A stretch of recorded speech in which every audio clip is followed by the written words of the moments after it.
Supply chains have improved significantly in recent years. Firms have integrated procurement, manufacturing, and logistics via available information technologies.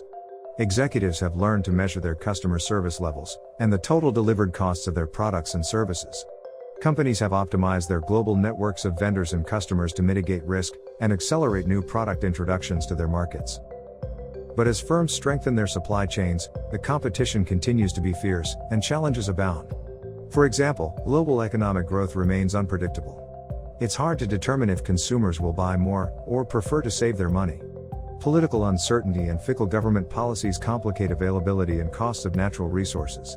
And thanks to startups bringing in innovative products and services, companies are under great pressure to stay ahead of the game. In reaction to these challenges, many executives have ordered their supply chain managers to focus on both lowering supply chain costs and improving customer service, never mind the objections of academics and some so-called experts that it's impossible to accomplish both. If a subordinate manager asks his boss what the most important priority is, the most likely answer will be all of them. Supply chain practitioners therefore face an almost impossible mission: to meet customer demand without sacrificing cost. Some have begun to collaborate with sales and marketing executives to understand demand patterns to enable better operational planning as a way toward meeting these priorities. Demand planning has been more of an art than a science, given that in the first place, it's simply almost impossible to predict what people will buy tomorrow.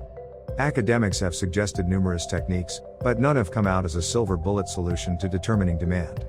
But given the supply chain manager's difficult challenge to attain a lower cost and responsive supply chain, approximating future demand at least by its patterns can be helpful.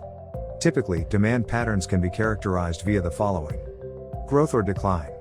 Demand shows either continuous growth or decline. A startup company with an attractive product would show accelerated growth at the onset.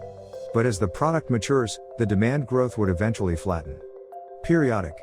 Demand occurs during specific periods.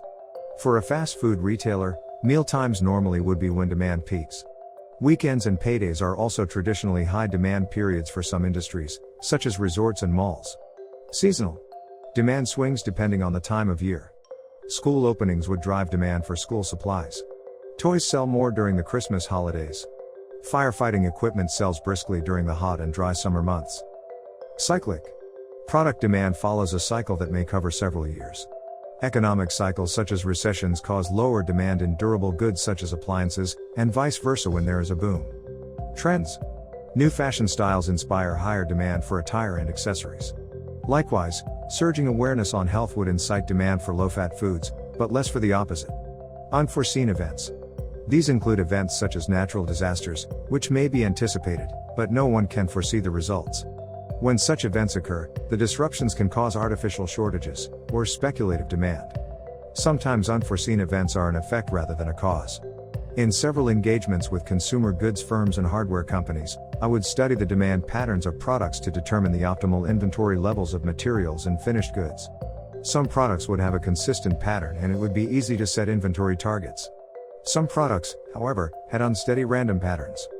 Interestingly, many of the products with random patterns were a result of speculative demand. Customers were ordering more of the product at a high rate, because the firm was failing to deliver. The customers, many of them middlemen retailers, ordered more as a means to pressure the firm's salesmen to deliver faster, and avoid stock-outs on their shelves.